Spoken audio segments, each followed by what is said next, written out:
Hey, everybody. Welcome back to another episode of ATL On Fire, the podcast where we talk all things Atlanta United Football Club. And I am joined by Dave Katz, Carmen Butler, but also we are in a special place, and I've been invited by Brannon Boegner and his family to Wolf Mountain Vineyard, and are joined by Brannon Boegner, a good friend of mine and listener of the show, and really appreciate you having us here at the vineyard. What a beautiful setup this is. Yeah, thanks for having us. Gosh, my pleasure. Thank you guys for coming out. And look at this beautiful setting that we are sitting in here. Yeah. It's gorgeous. He was even nice enough to have a fire Fire's setting in the going, background for the listeners here. Just another day at the office for me. Feels just like home. So, yeah, Wolf Mountain has been around since '99. Yeah, we bought the land in '99. Nothing was here, so this was just a pine thicket. So the first year was just clearing, grading, and getting the soil ready. Planted the vines in 2000 and started construction of the winery, and the rest, as they say, is history. So can you tell the listeners, like, what part of Georgia are we in here? Dahlonega? Sure. We're just north of the town of Dahlonega, about 5 miles north on your way towards Suches. So viticulturally, we had an AVA bestowed upon us by the federal government about 4 years ago.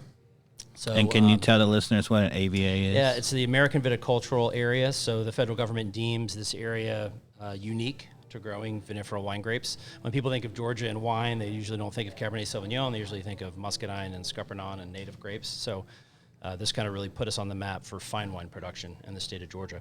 So our AVA is the Dahlonega Plateau, which is kind of geologically, and a lot of the, as my dad always tells the story, as he was on a plane taking off from Atlanta, they use this as a gauge as they were coming out of Atlanta, and they actually call this the Dahlonega Plateau. So when we actually heard that on a flight, we said, that's kind of nice. Let's try to put that as an AVA. So, Well, Very I mean, nice. we got it. The view is absolutely stellar. So for the listeners that have not made it up here, throughout wherever you are in Georgia or the surrounding states, what a great getaway to get to this area and enjoy some wine tasting, which we're going to do. And as our listeners know, Brannon, we always kick off each of the shows. Dave is nice enough to bring Carmen and I a bottle of wine and share kind of a new label with us. Yes. And so you've got three beautiful we're here to do that today. So labels tell here. us, just before you start talking about your wine, tell us when you guys got here, how big was the wine region? How many wineries were here? How many are there now? There was nothing. We were the second vineyard planted and the second winery to open. Okay. In the area. Now there's about 10 or so. So the industry was nothing when we got here. Actually, Lumpkin County was dry when we got here. Oh, my goodness. We had to not only do some That makes it politicking, harder. right? Make some friends. Right, we had to make some quick friends, which we did. But then also too, the whole farm aspect got us out of a lot of the county issues because the state of Georgia allowed farmers to serve their products. Right. So, just like anything else, we were able to serve under a Farm Winery Act but of course now the county is not dry anymore. So a lot has changed. So Progress. talk about like those first couple of years. Like how did you guys get the land prepared, and like where do you get vines from? Dave and I were talking about this. Yeah. Where does that all Well, come our from? soil, if you're native to Georgia, we've got plenty of Georgia red clay. Right. The French and the Italians will call it the terra rossa, which is just a really beautiful word for red Yeah.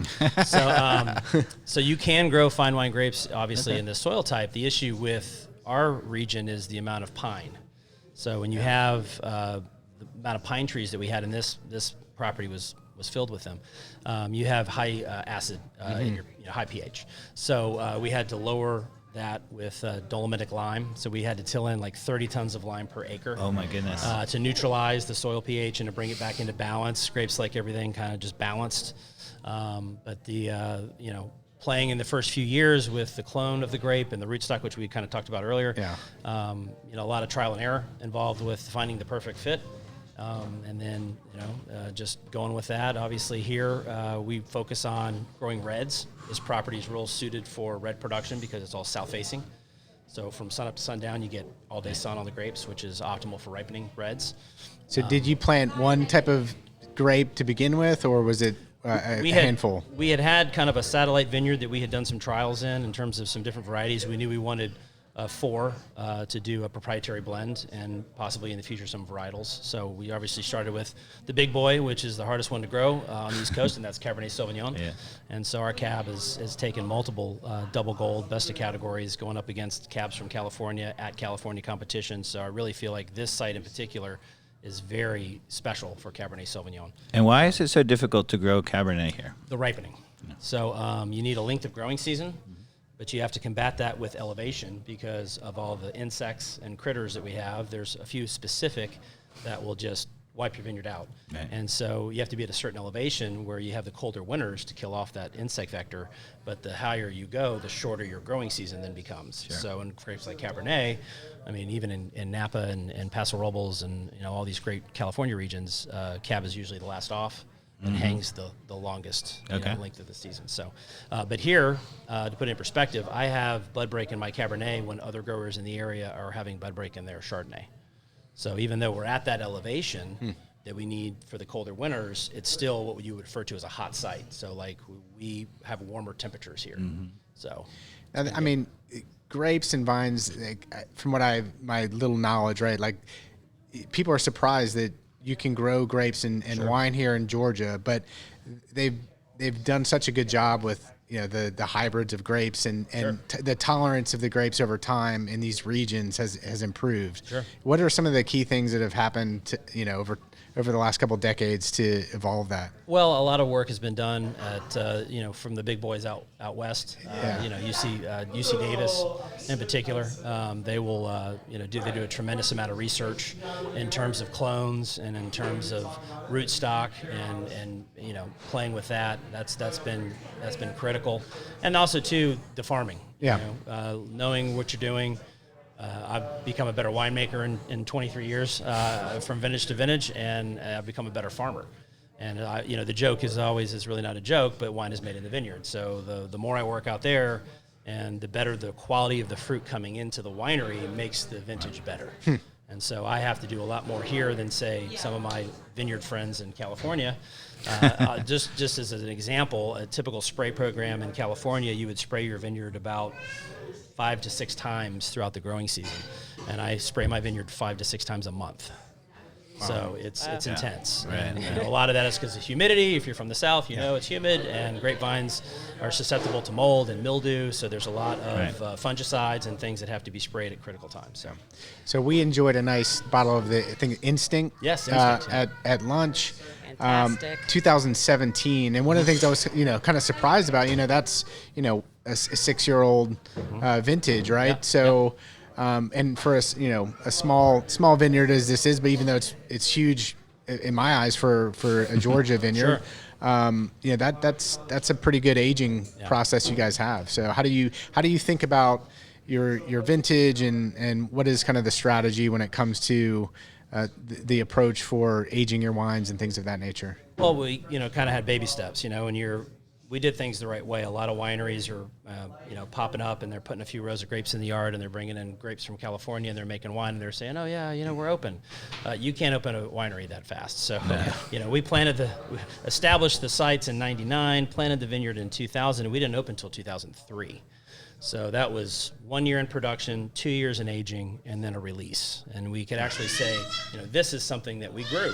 This isn't something we bought or we brought in or whatever. Yeah. So, wine, like any other product, you've heard the term, I'm sure, terroir, and a sense of place, right? We wanted to create a sense of place, and we wanted people to be able to taste that from the first vintage and then not come back and be like, well, when we did release our wine, be like, well, what changed? So anyway, so that sense of place is something that we really focus on. Getting back to the aging component of it, especially for reds and here, just the concentration that you're able to achieve through cellaring from that extra, 36 to 48 months. Industry standard is about 40, is usually about 2 years. So to go into that third year and beyond is something that financially has to make sense, which a lot of times it doesn't, right? Yeah, right. I had to fight my dad. Because it takes 3 years to get a grape too, right? Sure. Yep. Before you ever get the first grape, and then if you wait another 3 years, you're talking a long time. Exactly. So now honestly, our first vintage, we had a vineyard locally that was planted 2 years before us. Okay. So we did make the first. It was locally grown fruit, but not on this estate. So our first vintage from our vineyard was not till 2004. Yeah. But I would imagine even getting grapes that helped you figure out the process as you get a head start. You know, and then bringing in consultants from California that I trained under. It's one, you can go to school, you can learn all this great stuff, but until the time that you're in your cellar, making your wine with your grapes and your style and your techniques and the equipment that you purchase and all of that, there's so many moving parts obviously that come into it, and that really sets the vision of the winery and sets the quality of the winery. So, I mean, we spared no expense as it relates to equipment. The equipment that we have, you'll see it, any major Napa Valley winery, from Europress is our completely computerized automated pressing system, and stainless steel tanks. We're one of the only wineries that has a monoblock, in all enclosed bottling line. So we wanted things to be done professionally to create a professional product. And how many bottles do you produce a year? We do roughly around 7,000 cases. Okay. So. And when you were deciding to plant, what other varieties of grapes are you growing, and how did you decide? Well, I mean, a lot of, like I said, was trial and error. Cabernet Sauvignon was going to be the biggest challenge. We knew that, so we picked the worst spot to grow Cabernet. I'll take that back. The best spot, the worst soil. Yeah. So a lot of growers around here made the mistake of buying pasture land and planting grapes. Okay, so the organic composition of the soil is so incredibly high. And there's nothing you can't take nutrients out of the soil. Right. You can put them in, but you can't take them out. So by clearing this mountaintop that was heavily timbered, the soil was garbage. Yeah. Actually, the first year, about 25% of the vines died. Okay. So, which we obviously. So you were probably feeling bad at that moment, but maybe now the flip side is. Yes, now the vines that are on full board, about year 10 is where you hit your first big time maturity in terms of quality, and it just like we all do get better with age, right? So you just get better and better and better. Amen. And so for those who are not out on the listeners who are not really familiar with it, right? You kind of want the grapes to struggle, right? Because then it concentrates the fruit, right? Sure. Well, it's all about character. And so when you asked me about the grapes that we planted, a lot of those grapes were specifically chosen because we knew we wanted to make a proprietary blend. And so if you're starting out saying, okay, we want to make this wine, well, what do we want in this wine? Well, we want color, and we want tannin, and we want fruit, and we want this, and we want that. Then you start looking at grapes that can provide that. And obviously grapes that you can grow in your microclimate. So we needed thicker skin grapes that can ripen quickly because of our humidity and rainfall. And Dave and I were talking about this at lunch. He was educating me, like a lot of European are typically blends, like a Bordeaux, and like it's really California kind of created like they did. Here's the Cabernet class, right? And when in reality, right, like a blended red wine is really quite delicious, right? Because you have more to tinker with there to get what you're looking for. Yeah, if you're out there, dear podcast listeners, don't be afraid of the blends. Don't be afraid of the blends. And don't be afraid to turn the bottle around and read the back. And what do you have? A lot of useful information. Don't just look at the pretty front of the bottle. It's not just the pretty front. There's a lot of interesting stuff. And like when I visit wineries, and I've been all over, obviously, to different wine growing regions. Yes, there's Chardonnay, Cabernet, Pinot Gris, Pinot Noir, whatever. But when I get and I'm visiting and being in the industry, we're usually given the experience, where we get to meet the winemaker and get behind the scenes and ask questions and dive deeper into the portfolio of wines. And I'm always curious into the blends, because that winemaker, that's, he or she's expression of what they feel like is their best, because you usually focus on that in terms of those blends. And so if you like our claret or you like our instinct or one of our other blends, it's unique to Wolf Mountain Vineyards. And, it's the only place you can get it. So. And you make the initial wine from the individual grapes and then blend. Yeah, so the first year's varietal. So can you tell us a little bit? All right, so we go first year varietal, right? Hard part of my job is I have to taste all those barrels. We usually, on average, have around 250 to 300 barrels, so I usually don't plan anything else that day. We're professional, we obviously will discard. Mikey Dobbs and I have been known to have 250 in a day as well. So. And not discard. And not discarded. Carmen's a little more discerning, but I've gotten a little loose at the end of some of these podcasts. There's nothing wrong with that, right? So as we're going through the season, I pretty much know at the end of harvest, at the end of crush, who I feel like my strong guys from that vintage are going to be, the strong grapes, and then I can kind of know what I want to base my blends around. But it's not until that first year of aging, because not only now are we talking about grape variety, but now we're talking about barrel selection. Yeah. So I use, French, I use American, I use Hungarian. All of these different oaks offer different flavors, and then there's different toast levels, and there's different forests in France, in Hungary, in America, that these oaks are timbered, and they offer different flavors. So now you're offering flavor profiles from the grape, now flavor profiles from the barrel, and you don't know what the outcome's going to be until a year later. Right. Then you go through and you taste those, and then we start making the assemblages of, okay, this is going to be the component. Now, I've been doing this long enough, obviously, that we know what our strong guys are for the most part. So each grape, typically each wine has a grape that's supposed to be the star. And then everybody else kind of comes in as supporting roles. We're going to add a little more mid-palate volume. We're going to add a little bit more color. We need more fruit. We need more tannin. We need this. We need that.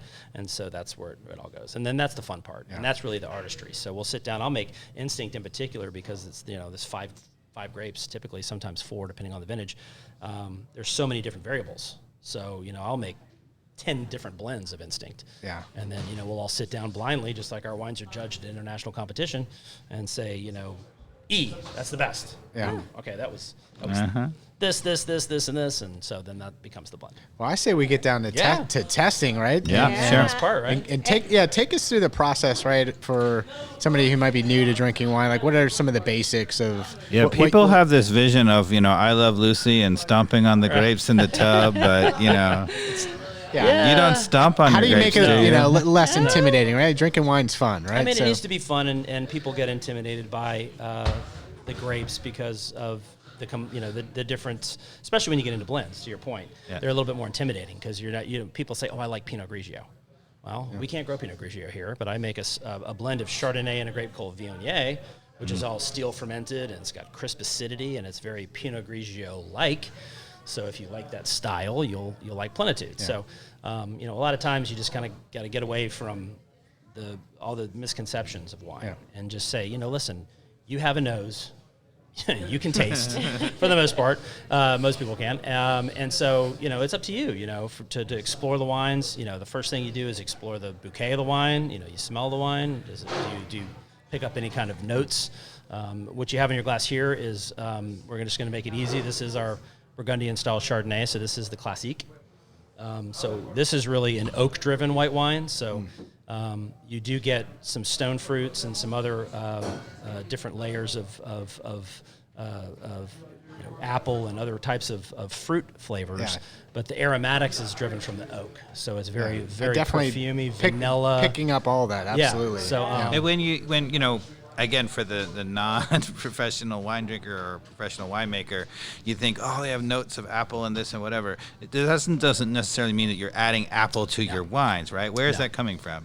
Very interesting. All right, so you have a certain profile, and the reason why Chardonnay is planted all over the world is because it's a very flavorful grape that can show many different expressions. So the first big decision I make as a winemaker going into fermentation is the yeast selection. So I literally have a portfolio. We usually start the fermentations off with what we call the wild fermentation, so the native yeast begin. Now, native yeast will not ferment to 14.5% alcohol, which is what the Chardonnay is. So then we will bring in an engineered yeast, which is typically an isolate from a vineyard somewhere in France or South Africa or California. And that yeast is known, as it relates to Chardonnay, to express certain types of flavors. So you can get tree fruits, you can get stone fruits, you can get citrus components. And so certain yeasts will do better jobs than others in kind of bringing those flavors out. And then the medium that you age it in. So typically when we're talking about steel in a stainless steel tank, there is no flavor, obviously, from a stainless steel tank. So everything then is derived from the fruit, from the terroir, from the vineyard, from the yeast selection, all of that. But then as soon as you bring in oak, like this, which was aged in Taranso French oak barrels. These barrels are $1,800 a piece for the oak barrel. They're reared as very, very high quality. They're 3 to 4 year where the wood is air dried that long before they even begin the toasting process and the actual building of the barrel. So there's all these different things that kind of come into play. And do you go through secondary fermentation? Yes, this goes through a full malolactic. So for those of you who don't know, typically acids as it relates to wine, you have citric, you have malic, you have lactic. Citric and malic are usually the highest coming in from the vineyard. So by introduction of a bacteria, after primary fermentation, we go through a secondary fermentation where the bacteria then consumes the malic acid and transfers it into lactic acid, which is in dairy products and cheeses. So that's why this is a creamy, softer finishing wine than, say, our Plenitude or one of our other wines that's done in steel. So you can prohibit that from happening, and for this wine, we encourage it. So it actually goes through a mill in the barrel. And we also do a process called surly aging. So we actually barrel ferment this Chardonnay. So this Chardonnay will go into barrel and actually ferment in the barrel cask versus in one of the stainless steel vats. And then once the fermentation arrests, those yeasts settle out, but those yeasts are very, very flavorful. Remember I mentioned the flavor component, right?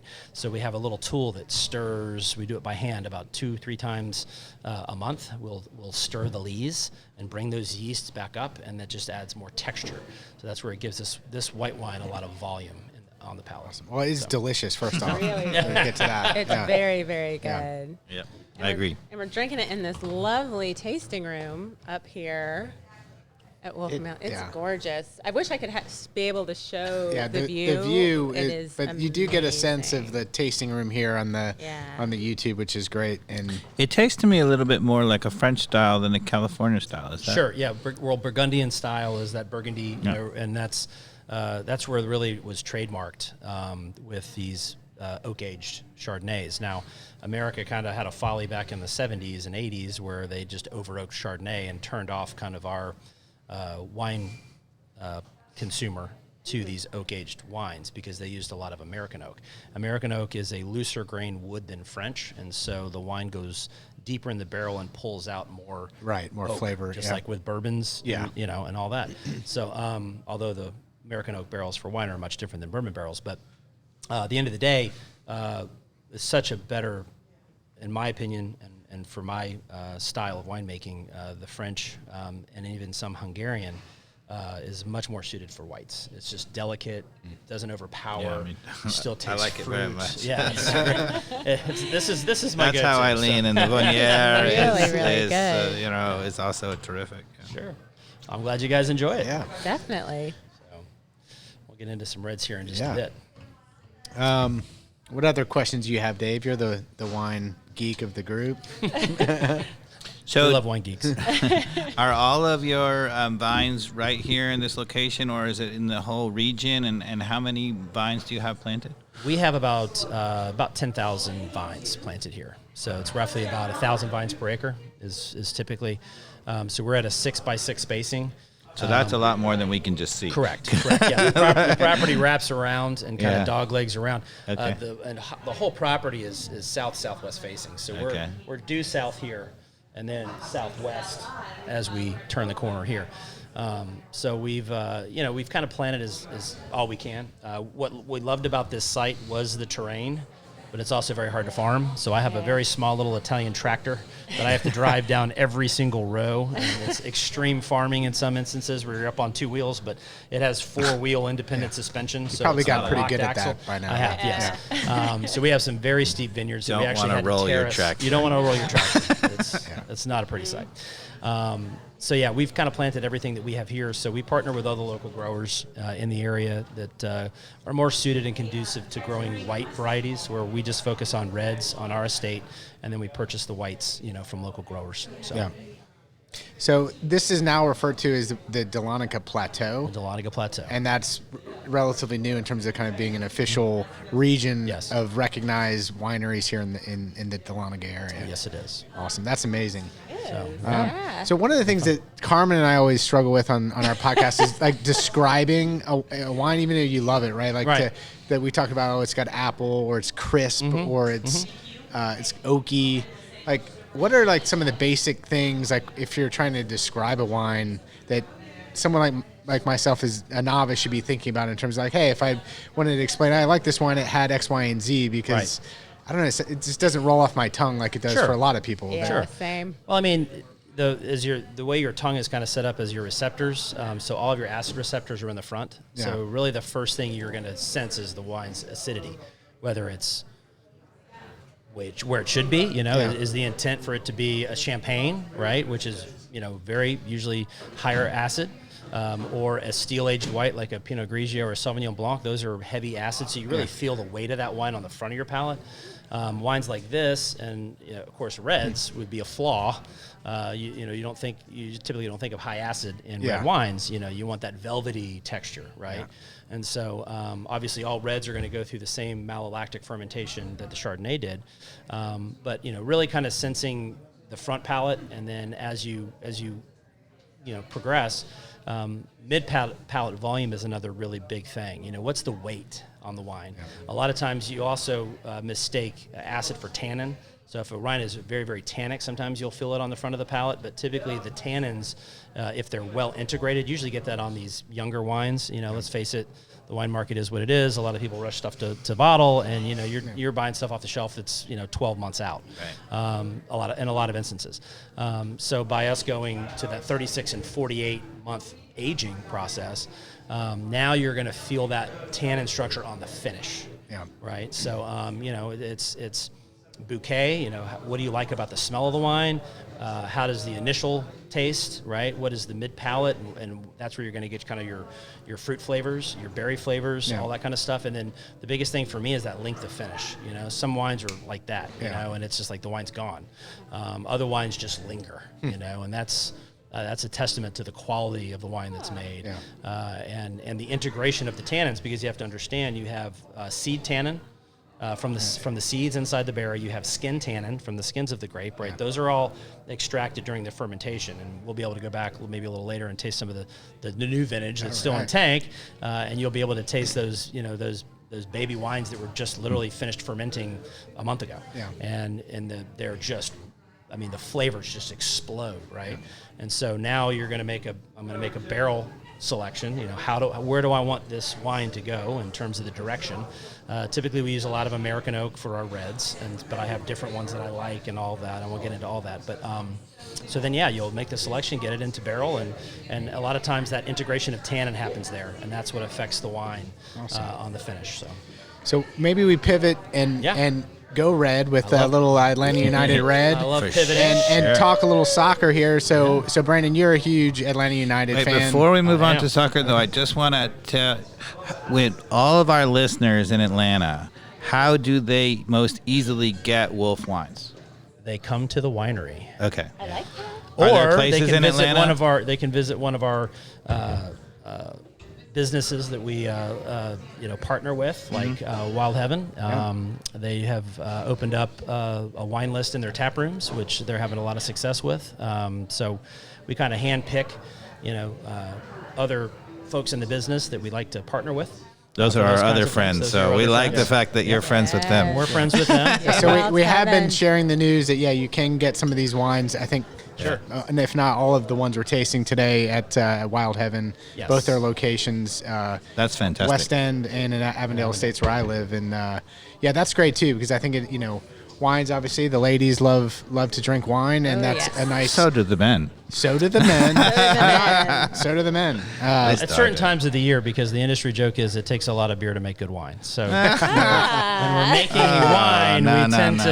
And my good friend Nick was able to bring us up some sampler packs. Yeah, we love Nick too. All of the different beers, and that helped get the boys through 8-hour, 10-hour days. I love the fact that our podcast listeners, sometimes they might be desperate for a Wolf wine, and they just go get it now. We can direct ship. So, but they should make it up here. They should make it up. It's worth it, people. Yeah, it really it's stunning the view here. I'm looking around, and we can see the entire Georgia mountains from. It's really a 360 degree view from this tasting room. It's absolutely stunning. So. Brandon and I we've known each other most of our lives. We grew up playing soccer together, played high school soccer together. both of us played college soccer. Carmen and Dave both played. I think we all played Division I soccer, if I'm not mistaken. So, we love talking soccer. Love it. We're all Atlanta United fans.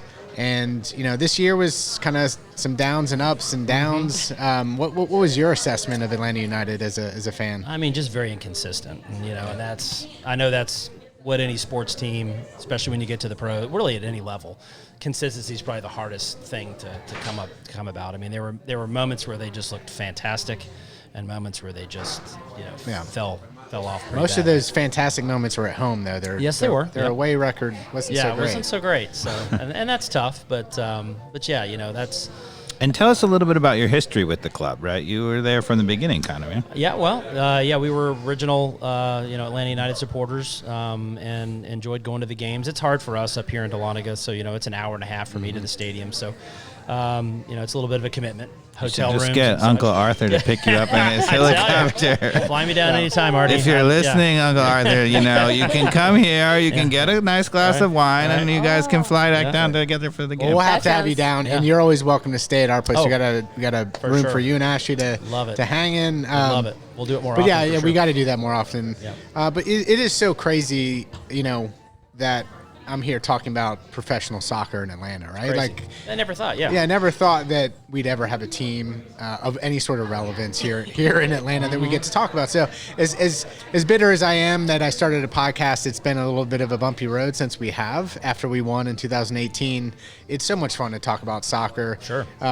Things changed, though, Mikey Dobbs. If you had told me that I'd be drinking absolutely first-rate, terrific wine in Georgia, I would have said no way too. Yeah, exactly. So things change. This is true. Yeah, it's part of the process of just doing something new. And these experiences are amazing. And I think with a lot of the turnover that we're seeing right now, right? All we know is we've seen players exit, right, from people that I don't think we're too sad to miss, like Miguel Berry or Bring Berry back. Now Carmen's just trolling. It's really hard. I might be drunk. It's really hard. It might be the wine talking. We were talking about this on one of our previous podcasts. Like, more than any other sport, I mean, there's a lot of turnover that's happened here in the MLS, and it's kind of hard when you have this like whole new influx of talent. It's like a whole new team. We don't even know if the backbone of the team, Thiago Almada, is going to be there come February. Who knows? Yeah. So it's not looking good. It's not looking good. I don't know if you've been following, but he's gone and given a couple of interviews where he has said, I would like to be in Europe now. He's like, I want to be in Europe right now. He's like, I need to be playing for one of the best leagues in the world. I want to play for Argentina. Scaloni wants me, obviously, to be playing with a club and the best possible coaching staff that can accelerate me while I'm 22 years old, Yeah. So I'm a little worried, though, if, Atlanta's hanging around the hoop waiting for this, whatever 22 million euro price tag that they've got in their head versus doing what's right for the player. Who I'd be a little worried if he's a little unhappy that they didn't wheel and deal to find him a good home right now, that he's not going to be like a happy, motivated player come February regardless if he's Atlanta United. I can't see that being the case. I mean, I think he's, he seems like he's a professional. He's going to put in a shift. Sure. But, no one plays their best soccer, and I think you can even see that with Lionel Messi coming from PSG to Inter Miami for all it is, like a happy soccer player that you see more of their full potential. So, definitely. I don't know, Dave. You think he's gone too? Where do you think he's staying? I mean, I don't know. I think right now we're at an impasse, right? I think the club really thought he was staying. Yeah. They didn't think they were going to get the offer that they really want, and they were on it. They see him as a part of our future. Yeah. Lagerwey and Boegner have said for a while that we don't need him to go anywhere. We have plans to build around him and whatever. That might be at odds with what he wants. So you get this tug of war. Player wants to go, club doesn't want to go.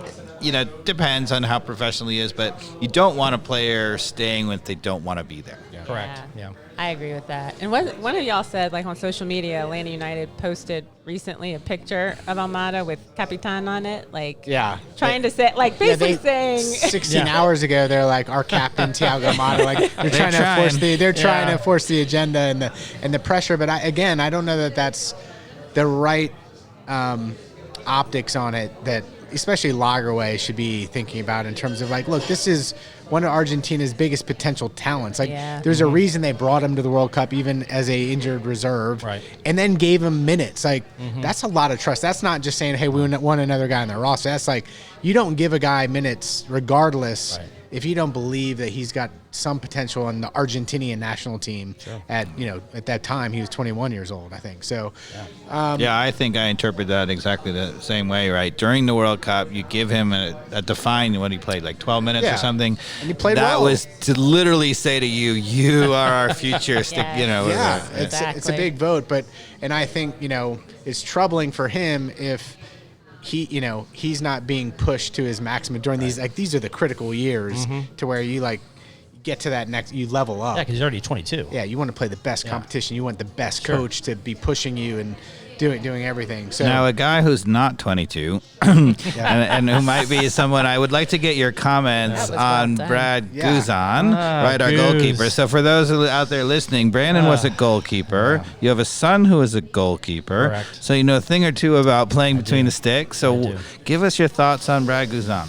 I mean, listen, he's served well. Yeah. It's at that time of his career, and it's hard for any athlete to say it's time. Yeah, because you're so competitive. You're so competitive, and he was it an Achilles? What was the injury? Tore his Achilles. That is a horrible one to come back from, and so I think any athlete wants to say they can do it and they can rehab it and they can come back, and he did it. But I think that pretty much says it all. But even before then, he was starting to show signs of slowing down. He was, And there was many times on the podcast we review a lot of tape on the podcast.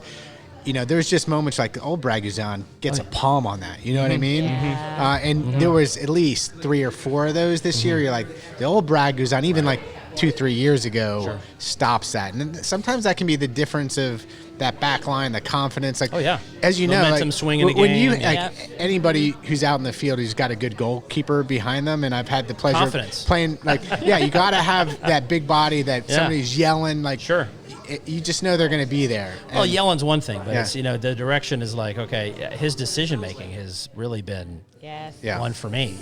It's when to come, when not to come. And a lot of times he's caught in no man's land, and he pays the price. I mean, as a goalkeeper, you walk a really fine line as to where you should be and where you need to be, and that coupled with your point of you get a little slower. Maybe he gets that a couple years ago, maybe. And I would say, Guzan's always been, there are different types of goalkeepers. There's some that are a little bit more comfortable hanging around in the 6, and there's some that are a little bit more aggressive. Guzan's always been very athletic and out of his box. He's really cutting out things, whatever. When you get to his age and you lose that half a step, what happens is you make the same decision, and the first couple of times that you don't quite get there, when you used to be able to get there, you start questioning it, whereas other goalkeepers who maybe are a little bit more stay at home, nothing changes as much. That's a great point. And then, his use of his feet. Right. That's always terrific. Always been a question. Always been a question mark. It's So I was checking the news on the way up here just to make sure I didn't miss anything that was hot off the press. But I did see that there was some rumors of Zach Steffen maybe in conversations with, I forget what MLS club it was. But Colorado. Wouldn't that be great if we could get Zach Steffen? What do you think of that? That'd be huge. He's obviously tried his best. Turner's kind of in a bumpy situation over with Forrest right now, but he's a real talent. We were talking about he maybe need to clear some stuff out in his head. And I think maybe the MLS would help him kind of get back to confidence. If he could go on a run of being the best MLS keeper in the league for the next 4 or 5 years, that might be the best thing for him. Yeah, it's, I really thought with those two in particular, and the verdict's still out on Turner. But I really thought, Zach would go out and he would be a star. And so the fact that he's not, he made an incredibly short-sighted choice, right? So he took the big money at Man City, right? And he went there with Ederson, who was literally one of the best goalkeepers in the world. And so you could have gone to any major club and not had to fight with one of the top goalkeepers in the world for that starting spot. I just don't understand that choice. It seemed to me, even at the time, we talked about it as a crazy choice. Well, we talked about confidence, right? Yeah. So goalkeeping's about minutes. Yes. I mean, you can be the best goalkeeper in the world, but if you're sitting on a bench and you're not playing, there's game minutes. Yeah. And that training. showed with him in the national team, It even totally when showed. he was in the national team still, and he was a starting goalkeeper for the U.S. for a little while, but when he wasn't getting the minutes at Man City, you could see it in his decision-making. His whole level play fell off. So. Were you actually at the playoff game the first year for for Atlanta United, where we were taking on the Crew and we went to PKs? Oh, the whole nine. Because Zach Steffen was in goal in that. That was like, oh my God. I remember that. Yeah. And that he was stud just moment. What did he save? 3, I think. Yeah. He made it look so simple. It was ridiculous. I mean, he made it look like the goalkeeper was in control. Yeah. You know, I mean, it was just like it was insane. Yeah, I was there for that one, and that was next level. So, and that it's like I said, it's. You know, I'm not saying that, you know, he could, like to your point, hopefully he comes back into MLS if that's his decision and he gets those minutes and gets that confidence back and starts to kind of build back to where he was. Because let's face it, athletically, I don't think much has changed. I mean, we're not, you know, so he's still the same athlete. Right. It's just about getting the head right and getting the minutes and getting out there and doing the job. So maybe he can do it. And now, as obviously a big soccer fan and a very busy guy, right? Do you follow MLS outside of Atlanta United at all? Are you like at all interested? You know, Atlanta United went out of the playoffs. Do you know that the final is tomorrow? Yeah, I do. It does kind of lose its luster for me a little bit. And then and do you have a sense of why? What it is that you know might? I mean, I enjoy a lot of the European leagues as well. So I mean, you know, when you watch Premier League and you watch Bundesliga, those are my two that I follow teams and I'm into. And you know, I don't with MLS. In terms of the play, you know, sometimes it's like I have to have a dog in the fight to really get into it, you know. I mean, I will watch the final and I will watch any time a game comes across, you know, and I'm available, I'll watch it. But because there can be some really, really bad MLS games. Oh, you know, it's interesting because but there can be in even Europe too. But I think Mikey Dobbs and I would tell you we were sort of the same way. Obviously, doing the podcast has changed a little bit, but I think the league is getting better to the point where we enjoy watching other games a little bit more. And there are some players, you know, the obvious being you tune in to watch, you know, Messi with Inter Miami. But it doesn't even just have to be that, you know. Columbus this year when they beat us, Cucho Hernandez. Did you tune in really to any of the player. Miami games? I'm curious. I did, yeah. See, there you go. And that's why the Miami Messi deal is a big deal because it was like must-watch TV there for the League's Cup, right? Like I'm not missing watching Messi. Like it was like must-see TV for me. How are they going to get around? Is he going to play on turf? Yeah, I think Yes. so. You think he will? Yes. Okay. Yeah, He has said, you know, that was his whole big thing. And then even before, he didn't play in Atlanta, but right before Atlanta, he actually got asked on Spanish TV. Nobody's asked me. And he was like, when we were at Barcelona, we trained on turf. I am used to playing turf all the time. Okay. So he's like, I don't see what the big deal is. Right. I was just now, curious I think, with you know, his what's age, interesting is we were speculating that in his contract, the lawyers don't want him playing on turf because they don't want him getting injured, right? So there might be something in his contract. But him as a player, he's like, I don't see anything. Well, if that's in his contract, he's not playing any games in the MLS. I mean, let's face it. Right. The majority of the But there's been no pitches. solid proof that there is anything in this contract. Because, I mean, if it is, like, it is kind of the responsibility of the MLS, in my opinion, if that is in his contract, to let the people who may – or if they're artificially increasing the price of that is truly almost fraud in my mind. Totally. If they're doing that. So it's interesting. Inter Miami doubled the price of their season tickets this year, which is all good when you have Messi. But, you know, okay, what happens a year from them, or 2 years, whatever it is, when Messi leaves? So those people are now, they're not going to suddenly go back, right, to the lower price, right? No. And so they're going to be the highest priced ticket in the league. Right. After Messi leaves, when they might not have the team to warrant it, you know, and so then what happens? I relate it to wine, so it's, you know, your price goes up, it ain't going down. Yeah. So, I mean, totally to your point. Yeah, you're not going to lower price of tickets. Yeah. Sounds like a fourth DP may be decided in the next week or two. I guess the MLS owners are going to meet.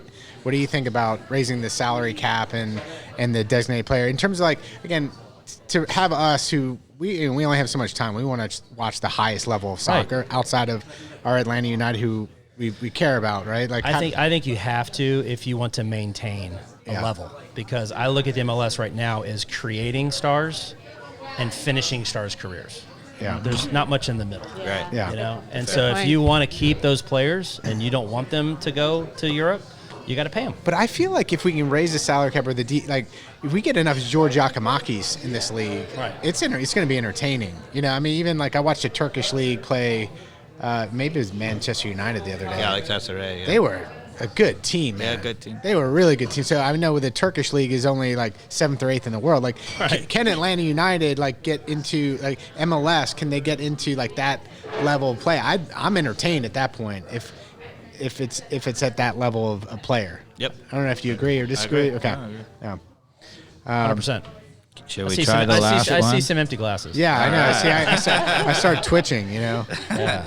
Yeah, Mikey Dobbs doesn't do too well with the empty glass. That never happens on our podcast. Never. This is my baby. So this is something you won't taste anywhere on the East Coast. And this is an absolutely beautiful Cabernet Sauvignon.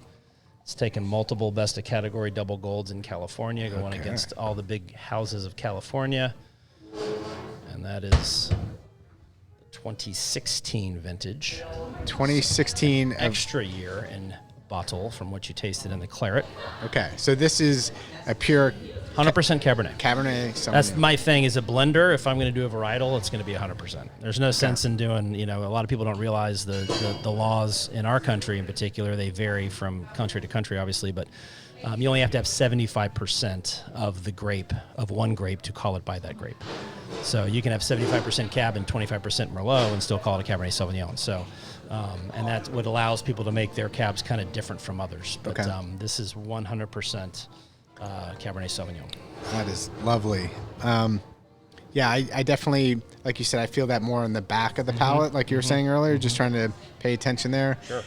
How do you decide, like this is a 2016, if I saw correctly, when you go around and decide you're going to do a straight Cabernet, does that change from year to year, or how much you're going to make based on kind of saying this is a star grape, we had a really good season? How does that all determine like doing a straight cab? There are years that I don't. Okay. Fair point. So I mean, it's all growing season, and how long are we able to let it hang? How much concentration are we getting of flavors? Seed maturity is another big thing. As you get to Not harvest. to get too technical, but what bricks do you get up to here? We can get here, bricks is the degree we measure the sweetness, which is going to correlate to the alcohol. I will typically harvest my cab between 22 and 25, somewhere in that ballpark.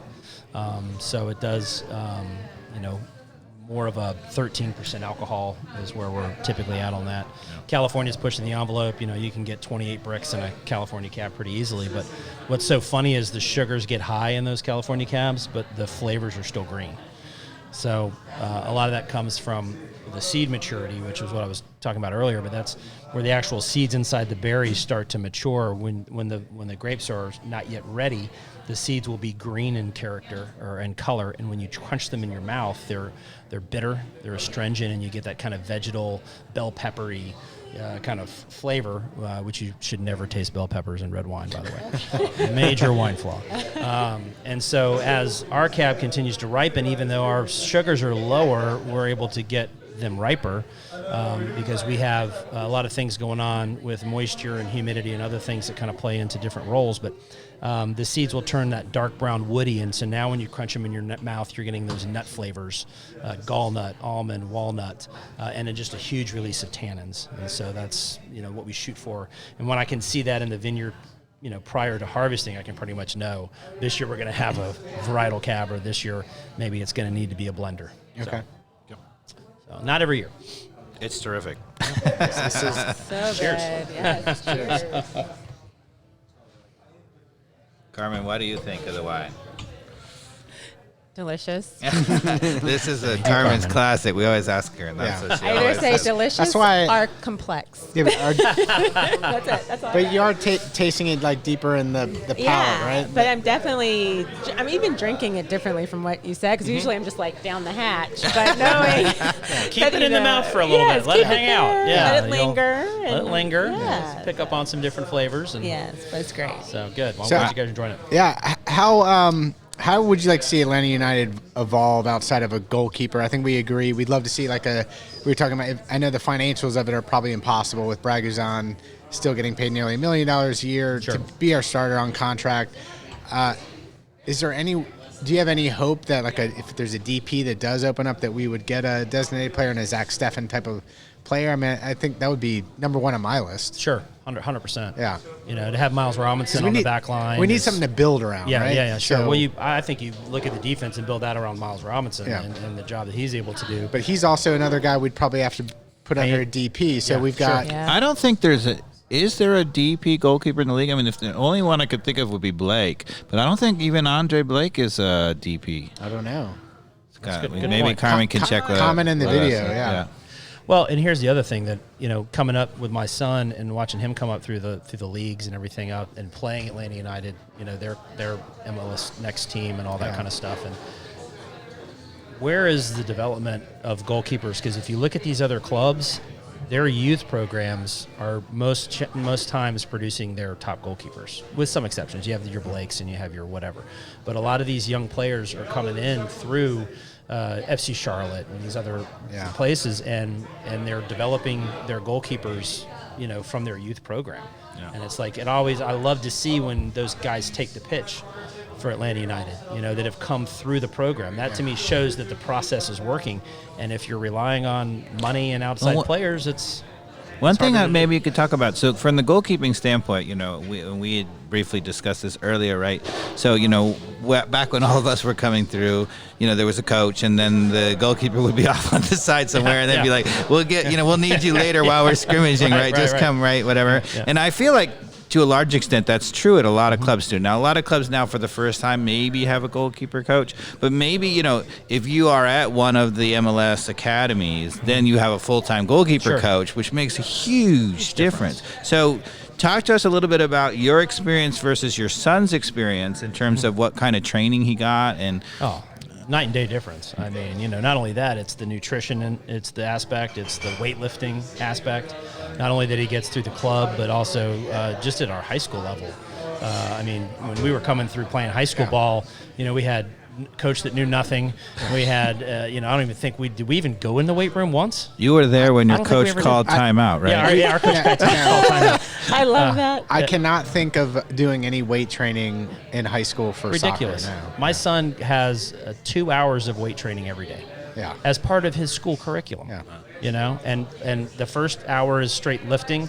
Then he goes through his academic stuff, and then when they're in season, the soccer team is able to break out and do strength and conditioning, agility, all that kind of stuff. And that's in high school, And when you look at what they'll be able to do at Atlanta United with the facilities they have, and a lot of these kids are homeschooled, they don't even go to school, so they're doing soccer all day long. Right. Look at what the opportunities are, and that's what it takes. We talk about getting American players, and we talked briefly about my frustration with the NCAA and soccer, and seeing all these players come from Europe and taking scholarships from all these American kids that want to play in school. Right. That's how we change that. We've got as a youth program, we have to get better, and I feel like if we do that, it should feed the MLS, and it's a win-win. Not only for youth sports, but MLS. I feel like, I see it in my neighborhood with our kids. Like, soccer isn't, it's as popular as it ever was, but I think there's more serious and longevity to where it can go for them here in the States, whether it's the academy or college. There's options, which you and I never had. Like, we're talking about, like, commitment or, all these different terminologies. D1 was MLS. Yeah. If you played D1 soccer when we came through, you were the best soccer player in the United States. Because there was no MLS. Right. And so when that came on, that was a huge achievement. But, let's see us use it more in terms of cultivating it. And listen, all these clubs do a great job supporting youth soccer. You go to Columbus, you go to Atlanta, you go to any major city, Miami. The MLS team is present. They're doing a good job in terms of trying to, get those kids excited about soccer and all that. But I feel like there's a little more, hopefully, that they can pull. Well, they just announced too here in Georgia, in Fayette County, they're bringing U.S. Soccer headquarters. That's going to be pretty neat. Huge. We'll have to 20 fields. Yeah, we'll have to get down there and check out some of the practices. I think that'd be a fun little getaway one of these weekends. It's a state-of-the-art complex. Yeah. They're dumping a bunch of money. So thank God. It's a good thing it's in Atlanta, right? Yeah. Yes. Yeah, but back to Messi, I do hope we get to see him at the Benz on turf and find out, right? Like, I think it's a bad look for MLS, Messi as an investor. He's only got 1 or 2 years, right, really, of competitive soccer. Like, who gives a shit if you get injured to some degree? If you come to Mercedes-Benz, there's 73,000 people willing to pack it, and you choose Crazy. to sit on the sideline. Yeah. Like, because you may get hurt. you may get hurt, and because the stats or whatever, that doesn't make any sense to me. So I have to look at it from like a logical standpoint there, that he is the face of MLS right now, Sure. and to be at the face of like one of the biggest audiences and stages in MLS, Mercedes-Benz, who's willing to pack that place out. And they will. He's got to play, right? Yeah. Oh, yeah. I know that I don't have anything to back that with yet because we haven't seen it, but he's got to play. Yep. Me being wrong is nothing new. Let's hope. Well, I know we don't want to make you linger too Right. long. You can hang and talk as much soccer as you want, or ask us questions, or Well, no, I appreciate the time. Appreciate y'all coming out. You know, I do have a little bit of cellar stuff to get done today, Yeah. so I appreciate y'all coming out. It was great seeing everybody and meeting you guys. Yes. And talking Atlanta Likewise. United Soccer. Yeah, thanks so much for joining the podcast, and thanks so much for hosting us here at the Vineyard. Yes, thank Anytime. you. Yeah, hopefully we I'll can do it track you down after this and maybe get a little more of a tour, but for sure. won't hold you to anything. For sure. Sounds good, guys. All right, thanks, Brandon. Thank you.